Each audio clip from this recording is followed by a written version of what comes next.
6,743 जातियां हैं। तो जब जिस देश में जातियां रहेंगी वो देश कभी भी संपन्न और समृद्ध नहीं हो सकता है। देखो, धारा 370 हटाना एक बहुत बड़ा पॉलिटिकल एजेंडा है, लेकिन फ़ायदा हमारे लोगों को कुछ नहीं हुआ। इसको बड़े बड़े सपने दिखाए गए थे, तो उससे हमारे लोगों को नुकसान ही है अभी तक, क्योंकि वहाँ पिछले 10 साल से रिक्रूटमेंट भी नहीं हुई, प्रमोशंस भी बंद हैं। और एक जो नया दक्षिण कट्टरपंथी विचारधारा के लोग हैं, उन्होंने वहाँ पर अपना गढ़ बना लिया है। तो एक किस्म का 370 हटने के बाद एट्रोसिटीज़ बढ़ी है, और वहाँ पर बाहर के लोग आ गए हैं जिन्होंने अपना वहाँ प्रतिनिधित्व स्थापित किया है।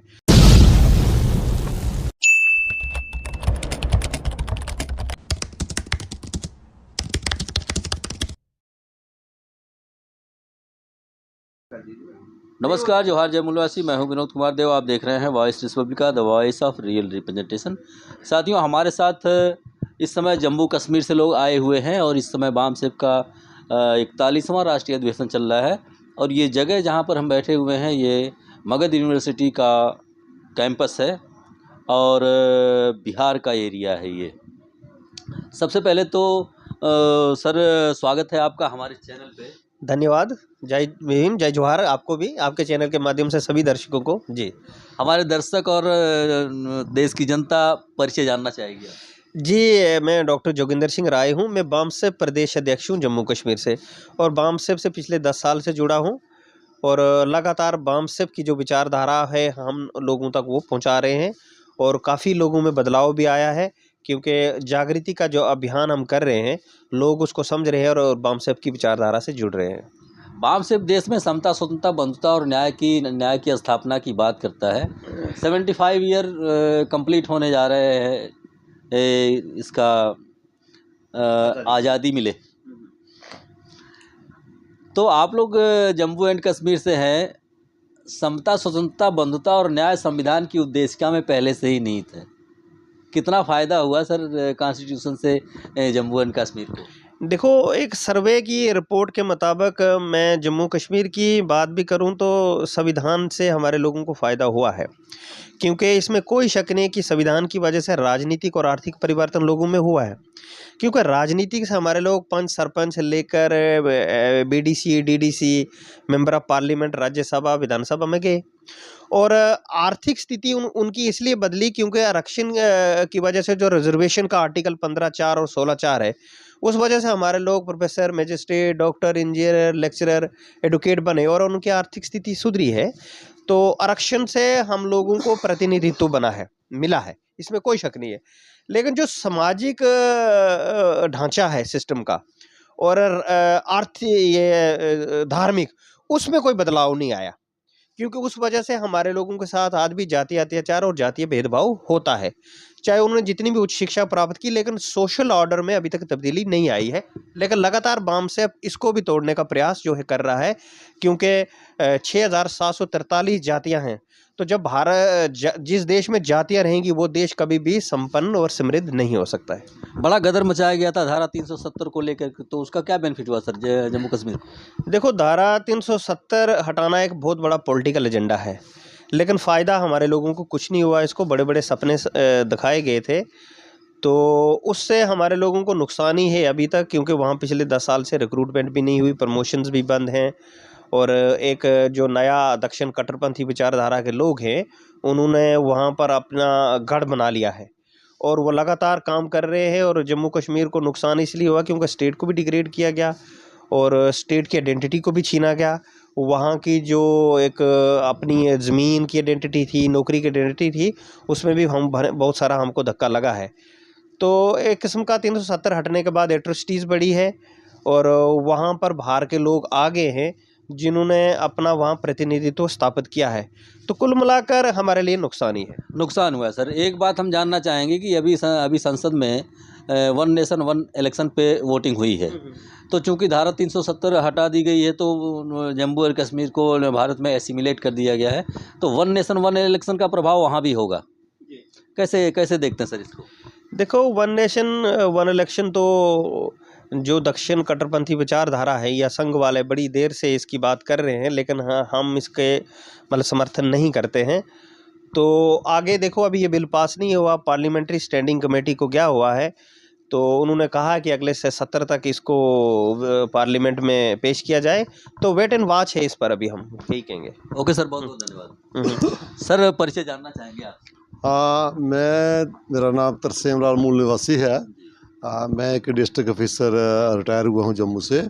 और हमारे जोगिंदर सिंह राय से पहले मैं भी फार्मर एक बाम साहब का प्रेसिडेंट हूँ जम्मू कश्मीर से, और बड़ी देर काफ़ी देर से जुड़े हुए हैं। काशी राम साहब के टाइम से, खापड़े साहब के टाइम से हम जुड़े हुए हैं।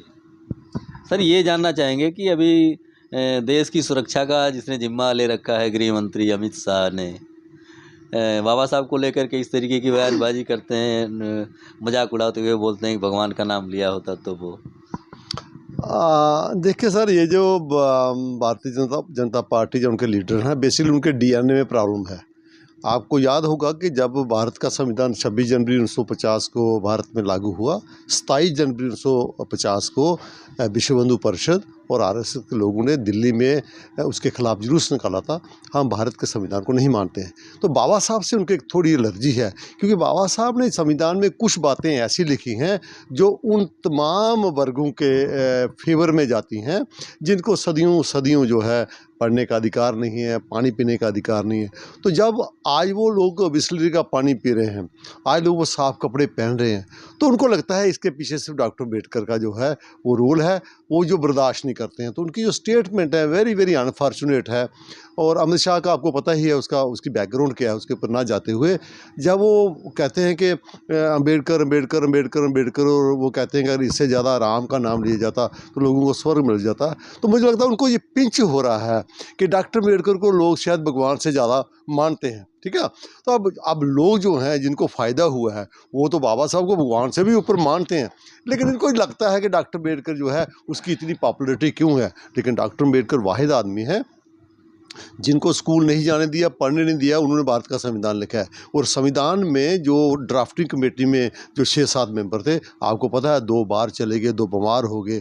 बाबा साहब ने अकेले वो काम जो किया ना, वर्ल्ड आज को अप्रिशिएट कर रहा है। अब इनसे बर्दाश्त नहीं हो रहा कि हम चाहते कुछ और थे। डॉक्टर अम्बेडकर का संविधान एक चट्टान की तरह खड़ा है, हिंदू राष्ट्र नहीं बनने दे रहा है। वहाँ मुस्लिम, सिख जो हैं, ओबीसी और एससी के लोग हैं, उनमें वो एक आशा जगाता है। तो ये सोच रहे थे कि 100 साल हो गया भारत को जो है आरएसएस को बने हुए, अब हम 75वीं सालगिरह मना रहे हैं, हमारी मेजॉरिटी है, हम इसको हिंदू राष्ट्र डिक्लेयर कर देंगे, मनुस्मृति लागू कर देंगे, फिर ब्राह्मण जो है वो सत्ता में आ जाएगा। वैसा पॉसिबल नहीं हो रहा है। इसलिए उनको डॉक्टर अम्बेडकर को जब बार बार वहाँ लोग उसका नाम का उच्चारण करते हैं तो इनको एलर्जी होती है। मैं कहता हूँ जितनी एलर्जी इनको हो, हम उतनी इनको देना चाहते हैं। ओके सर, बहुत बहुत thank you, thank you. Sir परिचय जानना चाहेंगे आपसे? हाँ सर, मैं मोहन सिंह चौहान बामसेब तहसील अध्यक्ष मध्य प्रदेश से हूँ। मध्य प्रदेश से हैं? हाँ सर, आप बामसेब से हैं और हम वहाँ पे मध्य प्रदेश में जो पॉलिटिकल मामले चल रहे हैं उस पर आपसे कुछ बातें करना चाहेंगे। क्या बीएमपी उधर रनिंग में है सर? हाँ, बीएनपी का भी माहौल अच्छा बन रहा है, क्योंकि बीच में जितने राजनीतिक दल थे और वो राजनीतिक दल एससी एसटी ओबीसी माइनॉरिटी को धोखा दे रहे थे, तो उस धोखे के कारण अब बीएनपी कुछ मार्केट में आएगी, अच्छा काम करेगी तो पब्लिक इनके साथ रहेगी। क्योंकि बीएनपी बामसेब से जुड़ी हुई है, और बामसेब से जुड़ी होने के नाते बामसेब अनेक धर्म एक राष्ट्र की बात करने वाली है, स्वतंत्रता समता की बात करने वाली, भाईचारा पैदा करने वाली, अनेक धर्म एक राष्ट्र, ऐसी बामसेब की मंशा है। तो मध्य प्रदेश में कितनी जातियों के लोग बीएमपी से जुड़े हुए हैं सर? अभी मध्य प्रदेश में 5 या 6 जातियों से जुड़े हुए हैं। अभी उधर ऐसा कोई उम्मीदवार भी खड़ा भी नहीं हुआ, मगर अब जो चुनाव होंगे ऐसा लगता है कि हो सकते हैं चुनाव में। कितनी तहसीलों और कितने ब्लॉक्स में पहुंचाई गई है बीएमपी अभी तक? अभी तो मध्य प्रदेश में मिनिमम 5-7 जिलों में ही वर्चस्व है, और भी गांव-गांव में पब्लिक जानती है, पहचानती है, हर जिलों में उनको जानती पहचानती है, अब जान पहचान बड़ी है।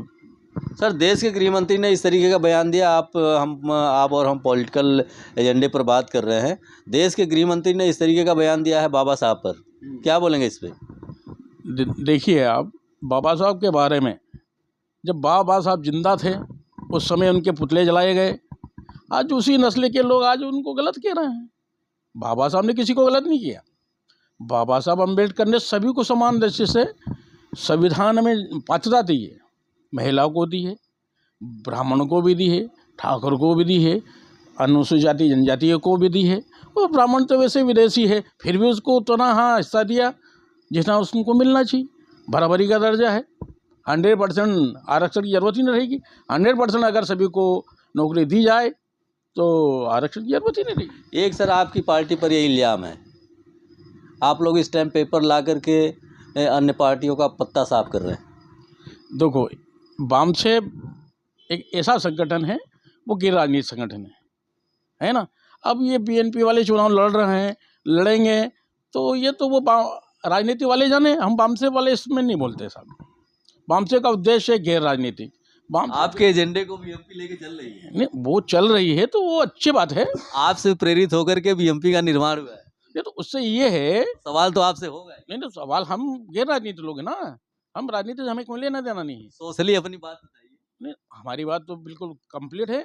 समाज में जो बहुजन मुक्ति पार्टी द्वारा स्टैम्प पहुंचाए जा रहे हैं तो समाज में तो इफेक्ट होगा ना उसका। नहीं तो वो समाज जाने ना, हम तो समाज के लिए काम कर रहे हैं।